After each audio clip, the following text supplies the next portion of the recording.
Entonces, ¿cuál es la función propia de la mirada? La mirada no tiene actividad en sí misma, no es un ente autárquico, está en función de, es puerta que conecta a otra realidad. Nos permite ver una realidad, mirar una realidad, y verla para que uno se proyecte, así proyecte su realidad endógena o asuma una realidad exógena, o las dos a la vez. ¿Se entiende, no? Por eso un lindo trabajito sería que uno, como un taller, digamos, personal, diga, en mi jornada, haciendo una autoobservación y una autocrítica, ¿qué es lo que yo miro? Observándome a mí mismo de una manera fenomenológica, así como sucede el fenómeno, sin añadirle nada, ¿qué es lo que yo miro? ¿Qué es lo que yo veo en aquello que me entorna? ¿Qué es lo que yo veo en mi familia? ¿Qué es lo que yo veo en mi propia vida? ¿Qué es lo que yo veo cuando voy a trabajar, cuando ando por la calle? ¿Cuál es mi porcentual de mirada y de visión? Ando por la calle y... Padre, ¿y así se puede transmitir a otra persona que no tiene mirada, por ejemplo? Lo que yo veo. Sí, claro. Porque yo dije, la mirada es un puente, es una puerta, es un medio, es un instrumento, una mediación. Entonces, lo que vos ves e interpretás de la realidad, lo podés trabajar y elaborar internamente y lo podés plasmar en una comunicación para otro, ¿no es cierto? Y esa comunicación para otro tiene que ser aceptada, primero tiene que ser vista por el otro y aceptada, y entonces...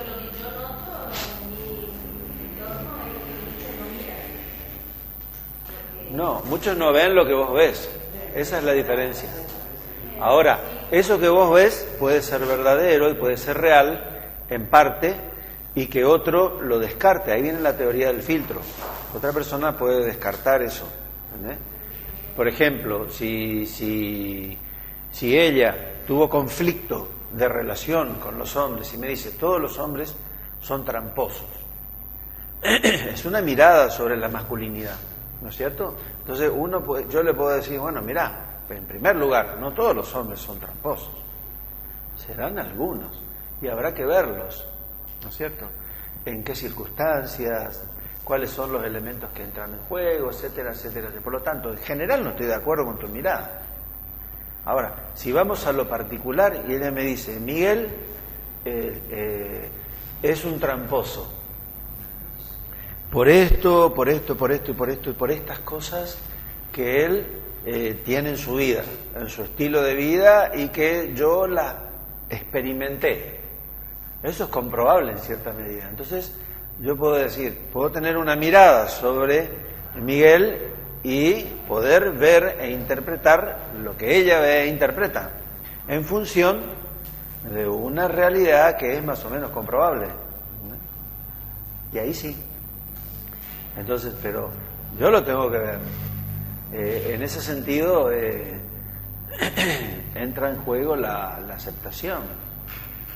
Esa hermenéutica yo la comparto, la hago mía, ¿no? O prefiero no analizarla y la hago mía, pero eso ya es una opción tuya.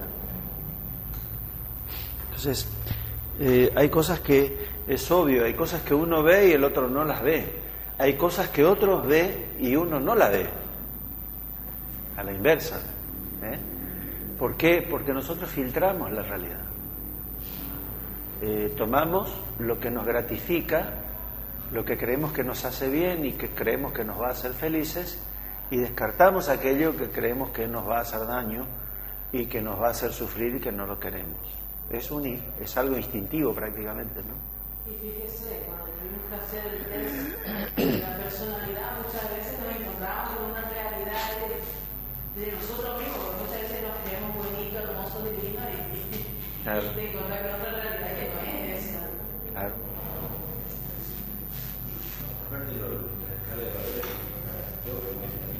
No, de ninguna manera. No, para nada. Lo que tenemos los cristianos es que tenemos un referente. Nuestra escala de valores, nuestros valores son un referente personalizado, Jesús. Jesús es nuestra escala de valores. Y Él nos enseñó en su propia vida cuál es la prioridad.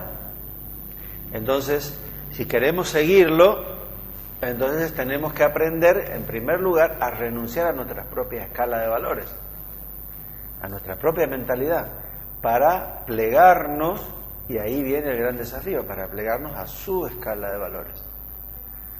Y esa es la gran tarea de la vida, ¿no?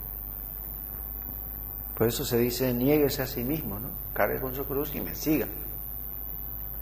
El primero es niéguese a sí mismo. Terminamos con esto. Hay un tipo de mirada que no necesariamente está ligada a la hermenéutica que uno puede hacer, sino más bien a la intuición. A ver cosas que no están a la vista.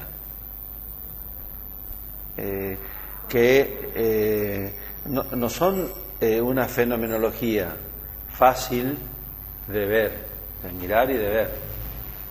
Por ejemplo, ustedes pueden ver que esto es un borrador de pizarrón. Es algo fenomenológico, comprobable. No puedo decir, esto no es un chicle, ¿no?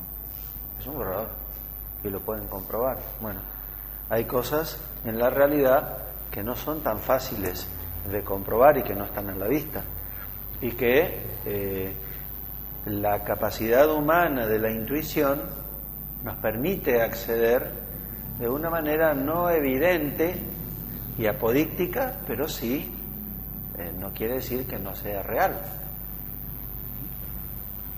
La mirada de la intuición nos permite, por ejemplo, percibir, ver entre líneas,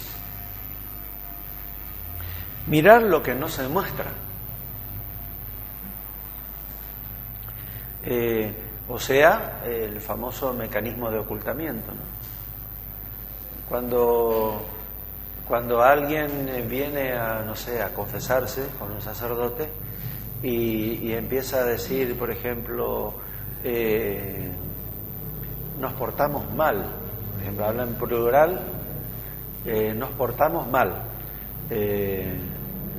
y uno dice, bueno, el que mira y escucha esa realidad está percibiendo que hay una ambigüedad en la afirmación, porque nos portamos mal puede significar le pegué un tiro en la cabeza a alguien, o le tiré la oreja a mi hijo, o le robé algo a alguien, o no sé, puede ser cualquier cosa, ¿no es cierto? Implica un mecanismo de ocultamiento, porque la confesión tiene que ser clara y directa, específica.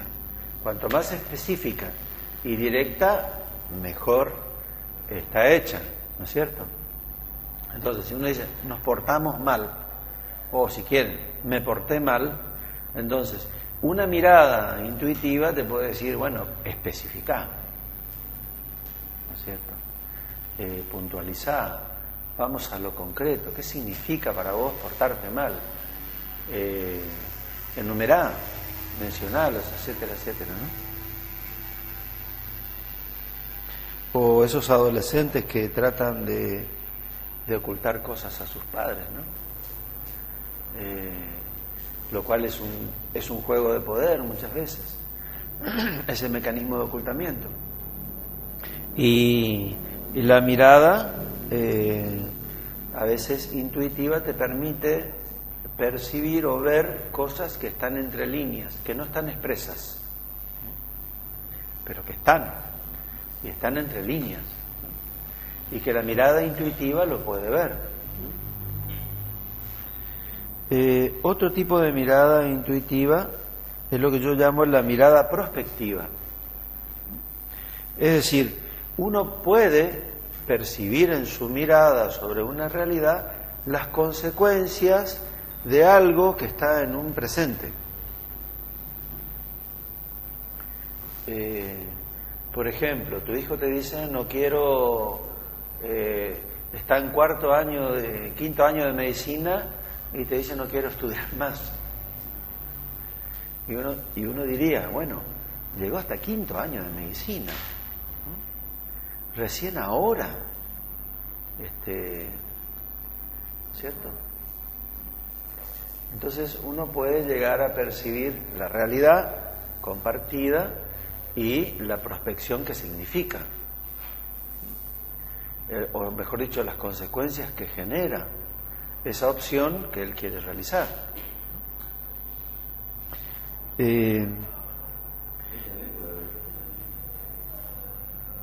Sí, podría ser cualquier cosa, pero digamos, en este caso uno cuando va a elegir una carrera para su vida o va a elegir una opción fundamental, es importante la mirada intuitiva, porque la tiene que tener, prospectiva,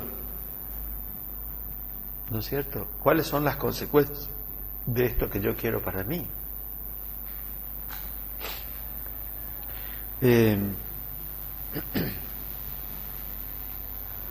O, por ejemplo, la percepción de los talentos, de los carismas, es una mirada también prospectiva, donde uno puede percibir un potencial en uno mismo o en otras personas. Y esa mirada muchas veces no está a la vista. Por eso la intuición penetra, la mirada intuitiva penetra esa realidad. Y uno puede ver el talento o el carisma de algunas personas cuando otros no lo ven. Ni siquiera lo piensan. O la misma persona no lo ve, a veces. También, y con esto termino.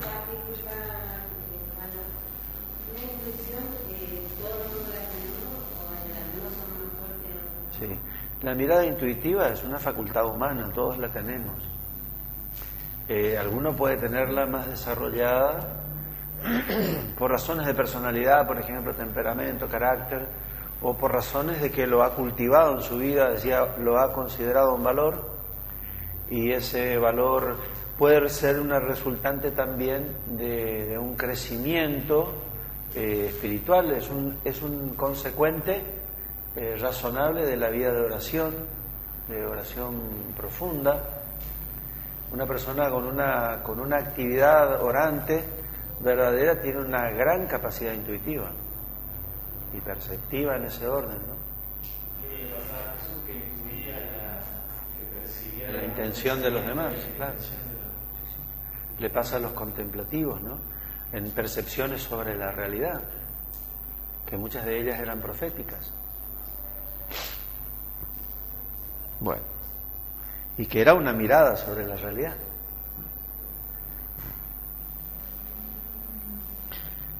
Le pasó a Juan Pablo II en la interpretación de su pontificado, ¿no? De ser misionero, de llegar a todos, de ir a todas partes, de que el Papa salga de Roma y vaya a las gentes. Es una mirada, y para él fue prospectiva en sus comienzos, y era una mirada intuitiva sobre su misión, sobre su carisma, sobre su talento, etcétera, etcétera, ¿no? Que lo convirtió en un gran papa en ese aspecto. Bueno, termino con esto. Hay un tipo de mirada que yo la llamo también desinstaladora. Es una forma de percepción sintética e integral de una realidad que el común de la gente no lo ve.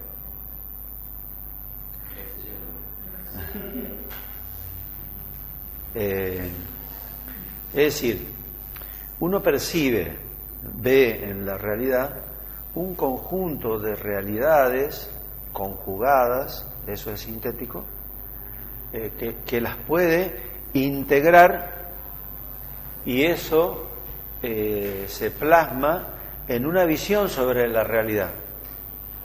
Me explico. En una convivencia me pasó a mí, había una señora que me esquivaba constantemente y no quería conversar con el cura. El cura tenía la obligación en ese estilo de convivencia de hablar con todos los conviventes, y esta era la única que me faltaba, y no quería y se escapaba y se escapaba. Entonces me dijo el coordinador: acércate e invítala.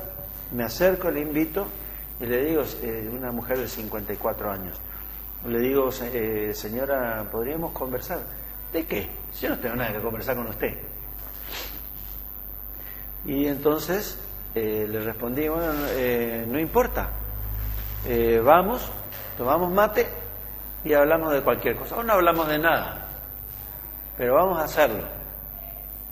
La cosa fue que fuimos, nos sentamos uno frente al otro, mate en mano, y un silencio catastrófico, ni una palabra, absolutamente.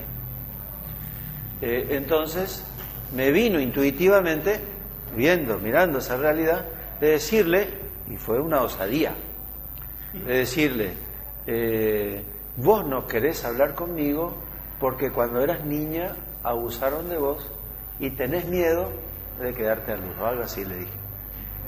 Cuando le dije eso, me miró y explotó en un llanto. Y después en la convivencia tuvo un brote, y se había pasado no sé cuánto tiempo ocultando en la psicoterapia esto. No lo quería sacar, tenía un mecanismo de negación, no lo quería sacar, y en las oraciones en comunes ella caía en el suelo y se ponía en estado fetal. Y así estuvo hasta que se asumió esa realidad, que por fin no la dejó salir, se la sacaron de su mundo interior, porque ella lo negaba y no quería de ninguna manera dejarlo salir. Estuvo 4 años de terapia y no lo dejó salir. Entonces, esa es una mirada desinstaladora, en la cual alguien de afuera, mirando la realidad, percibe una conjunción de cosas que se convierten en una mirada y en una visión sobre una realidad que al compartirla desinstala. O si querés, te pueden tratar de loco, de irreal, de fantástico, de desubicado, etcétera, etcétera, lo más probable. No, hay personas que te dicen dos palabras, te descolocaron totalmente y empieza todo un planteo. Puede ser. Pero la reacción normal e instintiva del común de la gente sobre este tipo de mirada desinstaladora, como escapa al registro de a veces de algunas personas, entonces parece una mirada loca, que era la mirada que tenían los profetas, ¿no es cierto? Muchas veces. Pero se tiene en cuenta un tiempo, un modo, un contexto. Sí, y tiene asidero en la realidad también. No es una utopía fantástica, no es una fantasía ridícula. Tiene asidero en la realidad. Lo que pasa es que cuando las miradas son muy subjetivas, pero cuando las miradas de los que quedan desinstalados es muy subjetiva, entonces choca. Por eso es desinstalante. Como en este caso con esta mujer. Eso hace esa facultad que tiene de desinstalar, hace que muchas veces llegue para el que recibe la desinstalación, digamos, una madurez, a un crecimiento. Hace que esa palabra o esa mirada le caiga como algo, una bomba. Sí. Claro. Es lo que me pasaba a mí cuando hacía acompañamiento. La gente se iba con el otro cura porque el cura le decía lo que querían escuchar. No, carga con tu cruz, que está bien, fantástico. Pero cuando venían a hablar conmigo, yo les decía lo que no querían escuchar. Entonces el padre Osvaldo era malo. Y ese era el problema, justamente, ¿no? Pero era justamente lo que el otro necesitaba, en una mirada desinstaladora. Entra en juego también el mecanismo de ocultamiento, de negación y una cantidad de cosas. Pero digo, es válida y está dentro del marco de la mirada intuitiva sobre la vida y sobre la realidad. A veces la fe, y vamos a ver después en la próxima, la fe nos da una mirada particular sobre la realidad, que no es nuestra, no es nuestra. Es participación, es actividad divina en nosotros, a través nuestro.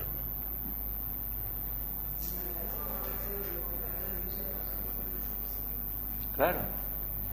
Pero acá es la mirada desinstaladora. Esa persona no se esperaba en lo más mínimo esa mirada, ¿entendés? Esa visión. Para nada.